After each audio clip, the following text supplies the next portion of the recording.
Hey everybody, it's Astral Hex Encounter, back with another look at a game or a micro game from the magazine The Space Gamer.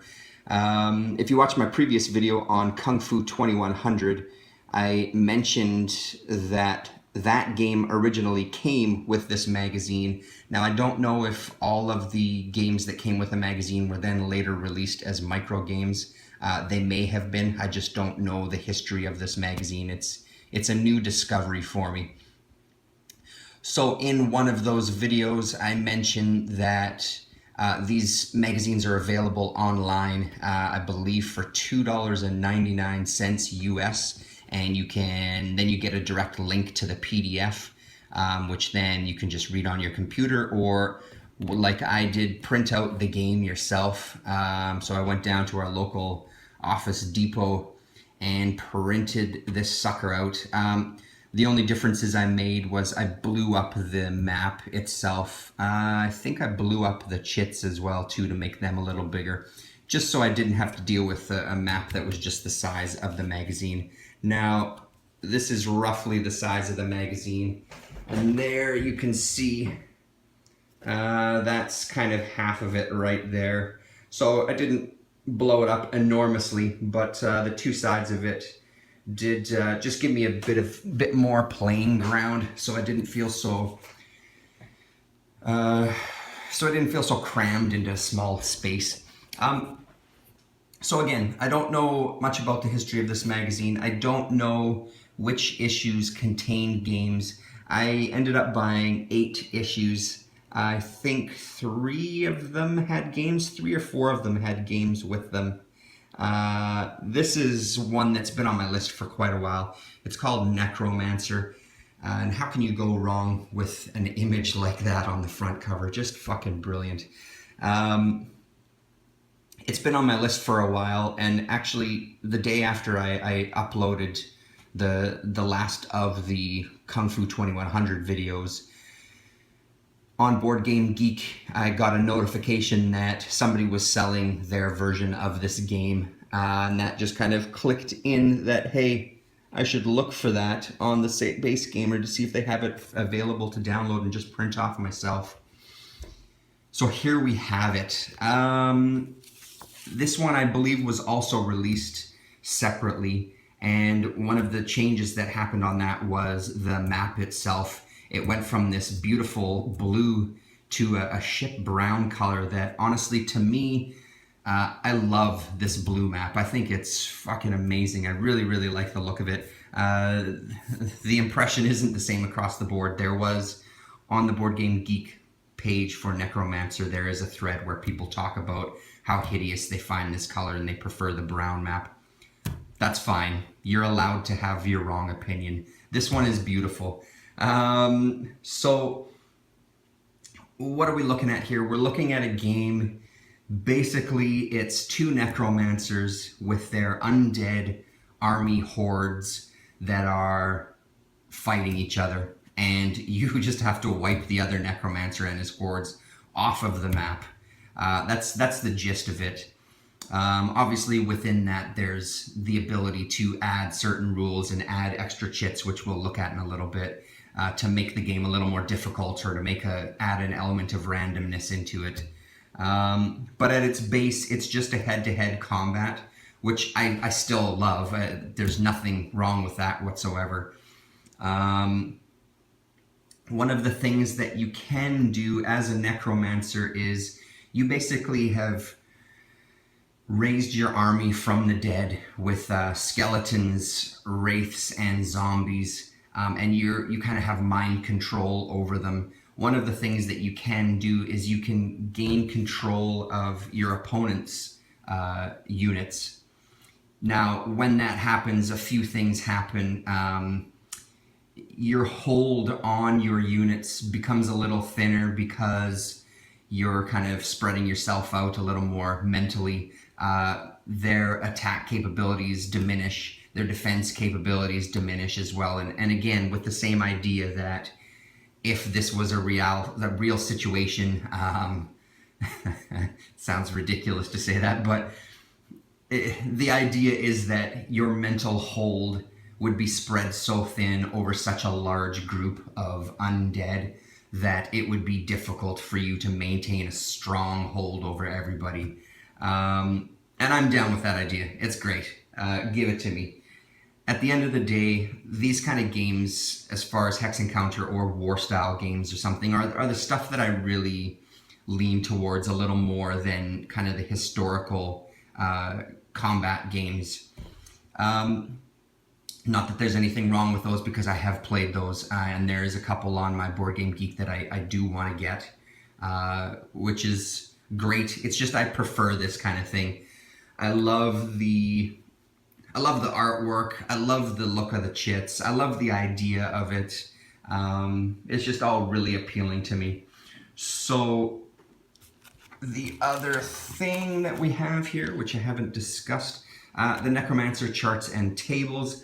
So here, for example, a lot of your strengths and weaknesses are based on, again, on the size of your army. So at the beginning of your turn, the first thing that you do, the first part of your, or the first phase of your turn, is counting up how big your army is and then finding them on this table so you can determine things like their strength, their defense, and how many times per turn you're going to be able to attempt a conversion to try to take control of your opponent's army.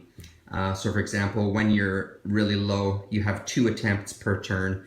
In this mid-range here, you have 1 attempt, and when you have 71 and over, you don't get any attempts. That's it. You've managed to do what you can. What else do we have on here? Of course, a combat results table, a search table. There are things that they call the miasma, these spots here, and also represented by these chits up here. And you can send your troops into that to discover things like jewels, weapons, rings, that sort of thing, depending on the game and the rules that you're playing with. Some of those things don't appear in every single game. Conversion table, a fixed unit abilities table, and a jewel table there. So that's pretty great. So let's have a quick talk about the terrain. What do we have? So we've got a couple of things. We have basic kind of plateaus. So we're looking at a couple of different levels here. This is the lowest plateau. This would be the lowest plateau here. So, and then this would be the next level up, next level up, next level up. So you're dealing with kind of hilly or mountainous kind of ranges.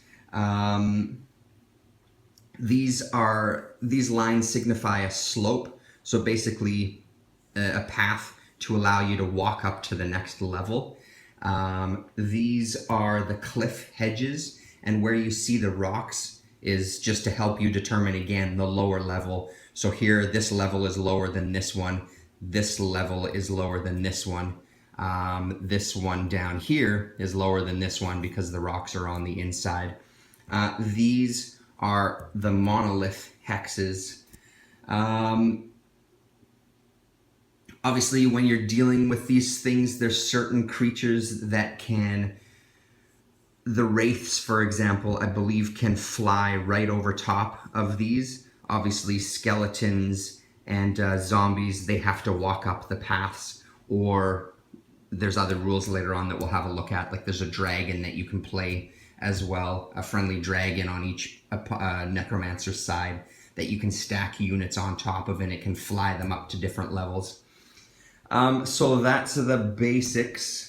When you do play a game, one Necromancer starts here, the other starts directly across the board, and you fight it out to the death. Let's have a look at some of the units here. Each unit, these are the basic units for the intro scenario type game. These are the wraiths, these are the skeletons, the zombies, and of course your Necromancer. Each chit has a number. That's the amount of hexes that the unit can move. Most of them have dots on them as well. Those dots represent how many units per chit. So for this Wraith, it's 3 units per this one. The skeleton is 2, the zombie is 1. The zombie, skeleton, and the Wraith, they all have the same amount, they all have the same options. They all have 1, 2, and 3. The Necromancer is just the single one. Obviously, Z for zombie, S for skeleton, W for Wraith. Miasma Chit itself, that when played in a later game, one of the reasons why I should have printed these two-sided is because of this right here. There's a monster that lives underneath one of the miasma. So when you're playing a more advanced game, once you've kind of entered the miasma, you flip it over, and if you unleash the demon, he attacks your units right away, and until he's destroyed, he roams around the map, killing any or fighting anybody that he's close to. Here are our gems: green, amber, red, and blue. Again, for the base game, I think you only use 3 of them. For more advanced rules, you can get an apprentice for each necromancer. You can get mercenaries for your necromancer. This is the friendly dragon that I told you about. We talked about him already. There's various weapons and rings. This ring allows you the ability of flight. The sword and the bow and arrow just up your attack power. Both close and ranged, I believe, is what it was. And again, I mean, just look at that sucker. It's just such fantastic art. Just another thing that really sucks me into it. So I may try to play a game. I don't know if I'll film it or not, but I wanted to give you kind of a look at this and to also just make mention again of the Space Gamer. This particular issue, if you're curious, is number 55. And again, for $3 US to get the PDF, I think it's a pretty damn good deal. It's only a little bit more than it would have cost back in 1982. So yeah, look into it. I'll leave the link. And if you see more videos, that means that I've decided to film the battle, and we'll kind of walk through it a little bit. All right, thanks very much for watching.